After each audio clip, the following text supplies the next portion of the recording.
Surprise! I'm back. Yippee! Yay! I've been gone for quite a while. I went on schoolies or leavers or whatever you like to call it, and I just sort of went off the grid for a whole week without any notice. So, deepest apologies for that. Now, I'm back, finally, and yeah, a lot has happened since I've been gone. It's funny, a week doesn't feel like much in the grand scheme of things, but so much has gone on in the last week. Firstly, and most importantly, Australia made it to the round of 16 in the World Cup. The sheer happiness I felt when Matthew Leckie put Australia 1-0 ahead and the full-time whistle blew, nothing has ever compared to that happiness that I felt ever in my life so far. I'm only 18 years old, and in those 18 years, that was probably the happiest I have ever been. You know, we might have gone down to Argentina, but we had one of the most incredible runs in the World Cup ever. You know, that was scintillating. 2 wins out of 3 in a group with France, Denmark, and Tunisia. It's crazy. I was so happy. That was one of the most amazing. Yeah, this World Cup has been amazing for us Australians. Dyson Maeda almost sent Japan into the quarterfinals, but his Japanese side went down on penalties to Josip Juranovic's Croatia side.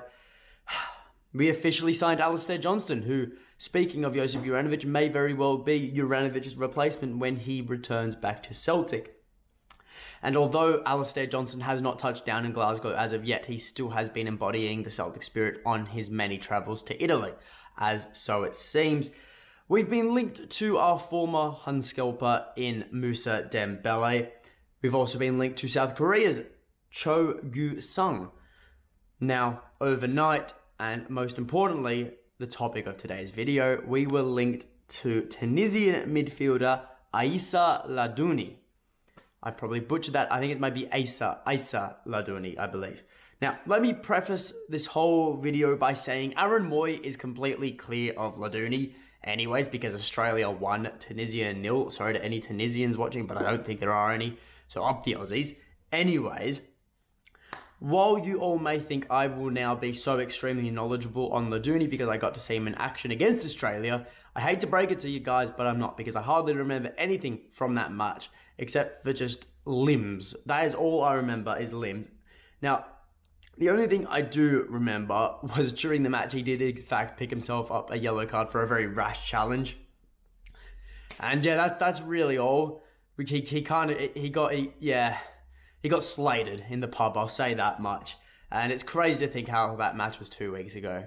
Crazy. Anyways, how he did have a great World Cup anyways, apart from the Australia match. He took out man of the match in the opening match day against Denmark in that 0-0 draw.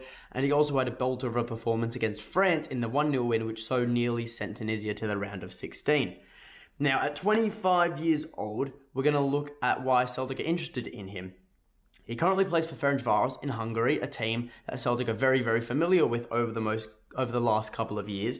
Now, since his debut in 2015, he's racked up 191 senior club appearances. So far this season for Ferencváros, he's featured 9 times in the league, starting half of the matches, but also registering 3 assists in the process. Now, primarily he plays as a defensive midfielder, a position where Celtic have a bit of a lack of quality depth. You know, we have Callum McGregor, we have Matt O'Reilly, who fills Callum McGregor's void when Callum McGregor is out. But we also have Aaron Moy, Oliver Abildgaard, and even Yusuke Ideguchi. But with Abildgaard seemingly going to leave Celtic at the end of this season, Yusuke Ideguchi could very well be on his way out too. Aaron Moy's future is uncertain, to say the least. Depth is required in the defensive midfield role. Now, when it comes to Laidouni, he boasts significant qualities of an Ange type of player. He is brave, he is composed, and most importantly, he's technical on the ball. For Ferencváros this season, he is sitting at roughly 85% passing accuracy. For a team for top of the league and a midfielder, that is by no means a bad figure. However, that should very well improve at Celtic, where he will see even more possession of the ball. And what impresses me most about Laidouni is that he is not wasteful in possession. He always manages to find a good outlet, whether that be a one-touch pass or whether he has to dribble past one player and make that pass. He's always seemingly getting to go forward and getting the right outlet. And here's the thing, with Celtic, we are sometimes criticised for our carelessness with the ball.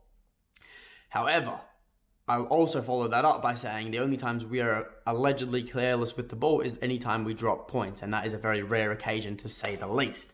Now, as I mentioned earlier, he is very technical for a defensive midfielder, and I can definitely see him being utilised further up the pitch in that roaming box-to-box role. Now, there's been some comments online saying he absolutely walks into Celtic's lineup, and those are huge calls considering the currently the best midfield trio Celtic have is Callum McGregor, Rio Hatate, and Matthew O'Reilly. Matthew O'Reilly, that is. So for a player to just walk into that, for people to be commenting that, there is certainly a lot of hype around this lad. Now, by no means is anything concrete, but the way this off-season has, so far this World Cup off-season has been going, the Kobayashi links, they turn to concrete. Alistair Johnston links turn to concrete. Could Cho Gu Song turn to concrete? We're not sure. And could this Donny Laidouni turn to concrete? Let's have a look, and let's have a look at my verdict. But before we do that, we're going to look at the finances, because I know there are a lot of gurus out there who like to base a player's worth and if we should do a deal based off his value combined with his transfer asking fee. Now, it's being reported that a fee of anywhere between 3.4 to 4 million pounds will secure his services. Now, is that a fair sum? Yes, it bloody well is. He is 100% worth that fee. From what I've seen of him, he has really, really impressed me. Not so much against Australia, of course, because Australia clear of Tunisia, but against Denmark, against France, so far this season, the highlights that I've seen of him playing for Ferenc Forest, I certainly do believe he is worth every single penny we could 100% do with a player like him in the Celtic squad. But I will say this as well, if we do miss out on him, I'm not going to be in tears, I'm not going to be hysterical, bawling my eyes out, because we saw it last season in January when we didn't sign Riley McGree. Who did we bring in instead? The revelation that is Matthew O'Reilly. And while Riley McGree has gone on to start and play extremely well for Australia during this World Cup, I have no regrets. I'm more than happy with Matt O'Reilly in the squad. He is an amazing player. And me, just going on about that is just to show that if we don't get Laidouni, it's not the end of the world, and we'll have his backup options in place. But if we can get him, let's go for him. Let's just take it by the scruff, just bring him into the club, get him in early, and get working, because I really think he could make a significant improvement to Celtic's already ever improving squad. But that is all from me. So if you guys did enjoy the video, leave a like, subscribe to the channel, leave in the comments below your thoughts on Laidouni. Do you want to see him at Celtic? And until next time, hail, hail.